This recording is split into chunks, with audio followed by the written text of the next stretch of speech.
I think we often wake up in our lives to the realization that we haven't been paying full attention, that what we were taught to want is what we've been living, and we thought that would make us happy because that's what's supposed to make us happy. That's what the world told us would. And then we realized, like, holy shit, I want more to love, I want more to life. And that doesn't mean we can't create it with the same person or same people. But often it requires a bit of a disruption to those things because they're in agreement with who we've been. They're in agreement with what we've created.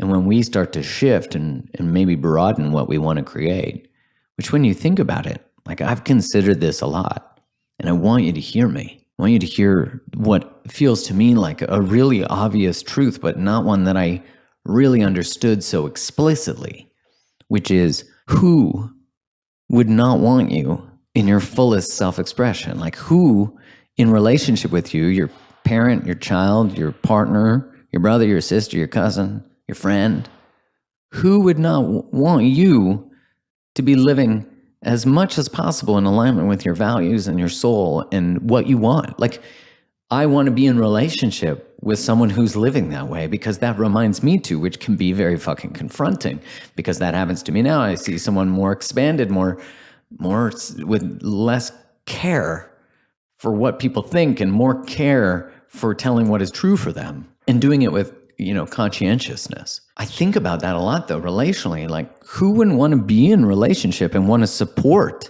in relationship someone becoming their best fucking selves, their most expanded self? And who wouldn't want that for themselves in relationship? Who wouldn't want a partner who's like, hell yeah, and sometimes like, hey, you need to check it a little bit, hey?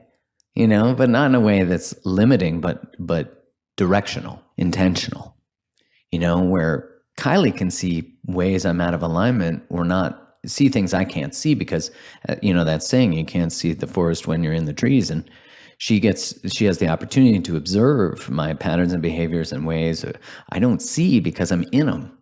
And that's the beauty of relationship. I think that relationship in that context is the most potent vehicle for expansion and transformation. And so when we think about this or consider this, are we being that for the people in our lives?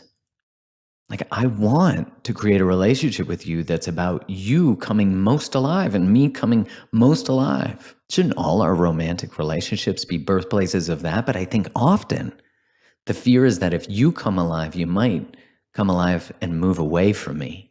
And so I'd rather the certainty of you staying here and you playing small so that I can play small, because I'd rather the relationship have certainty than both of us be brought alive.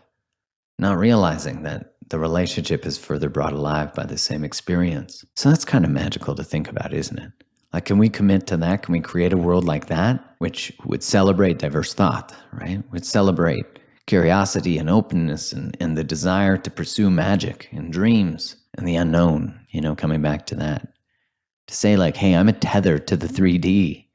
As you go off into another dimension and create something in a space that's never created, you got to think about that on a metaphysical perspective. Like, if it's a pattern you've never lived and a relationship you've never been in, that means you are literally creating in the matrix something that's never existed. You are the designer, the programmer. That's fucking crazy to consider. That you've not even seen a program written like that. You are writing it as you live it. Fuck yeah. So let's write it as we live it. And let's not try to rush the knowing.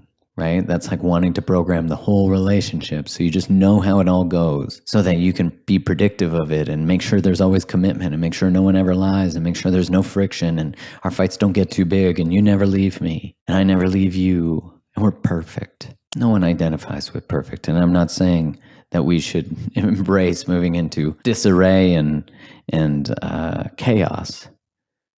But what I am saying is you can't control life that way. You can't, and if you try to, you will squeeze the juice out of it. You won't be able to exhale in any moment because you'll be so constricted trying to predict and prepare. And the real magic is in learning this skill set to, if you get to a moment you've already encountered or to a place where a turn went wrong, that you now have a new way, a new direction, a new GPS. And it's trusting that feeling that feels like expansion. But remember, expansion and the unknown also feels scary. So it's going to have these sort of paradoxical, conflicting emotions, which is excitement and anxiety, which when explored are very similar. But if I can trust in myself in the unfolding, that I know I got my own back, I know I got my skills, I know I got my boundaries, I know I got a good no, I got a good yes, I got a good sorry, I got a good, hey, I could have done that better. And in the future, when we get to that moment, I will. Much like when you look at, as I said earlier, any of those moments with regret,